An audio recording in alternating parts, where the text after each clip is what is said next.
Hey folks, welcome back to the channel and thanks for tuning in. Well, we've run into some problems with our recent engine swap. In short, our 400 horsepower crate engine just didn't perform the way we thought it should. So we decided to get a second opinion. So in this video, we're going to show you exactly what they found. And it wasn't what we thought it was. So stay tuned.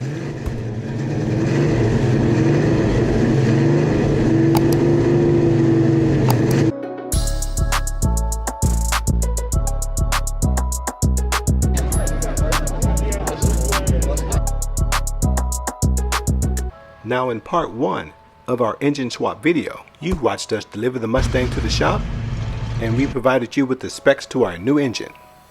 We even gave you a little taste of the sound of her exhaust. Then we brought her home. And this is where the fun stopped. You see, the motor didn't seem to have the punch that we would expect out of a 400 horsepower engine. Mind you, it's not that 400 horsepower is a lot. It was just a lot more than we had in the car before. So expectations were high and increased performance was a must. So after experiencing a failed emergency brake, a coolant leak from sources unknown, random sparks coming from the engine bay, along with the before mentioned performance issues, we thought it was time to get a second opinion. Now it's worth stating that although most of those issues were minor, it was the performance issues that led us to obtain a second opinion. You see, the engine had a warranty, and we wanted to make sure our investment was solid. So our next step was a compression test. So we enlisted the folks at Carter Automotive Repair in Fremont, California, where the owner, Wayne Carter, had developed a stellar reputation for working on classic Mustangs and other carbureted classics. So we got the new red wires and the holders that aren't laying on the exhaust pipes. Alright guys, we'll get back to Carter in a minute. I just wanted to interject on a few things that weren't discussed on video. One, the compression test was fine. My worst fear of a possible head gasket issue was resolved. No head gasket issue. That being said, the issues that were discovered were somewhat surprising to me and a little bit disturbing. Beginning with the wrong spark plugs being installed in the car with the wrong gap. But let's go back to Carter's and let him talk about it. And that way they come all uniform instead of looking like a rat's nest.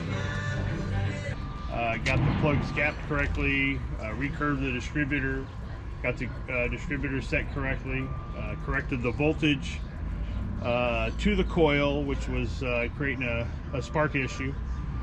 Got the tach hooked up correctly so your rev limiter works. Got some of the sloppy wiring tightened up. So now that they're all on there correctly and out of the way, they'll last you a lot longer, being as they're not going to get nearly as hot. What about the carburetor? It's all adjusted. Okay. All the mixtures adjusted. The idle speed's all done. There is no choke, so there's no choke adjustment. Yeah, the initial timing, total timing, the advanced curve on the timing, all that's done, all hooked up. Okay. All ready to have some fun. So at the end of the day, guys, it all came down to not the greatest setup.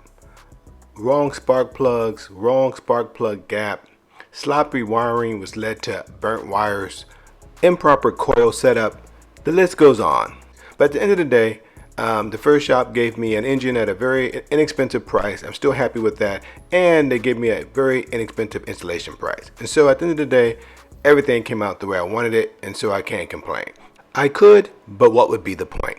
So give me your thoughts. Please like, subscribe, and comment. What's up next? Lots of driving videos in this 4-speed fastback. Thanks for watching.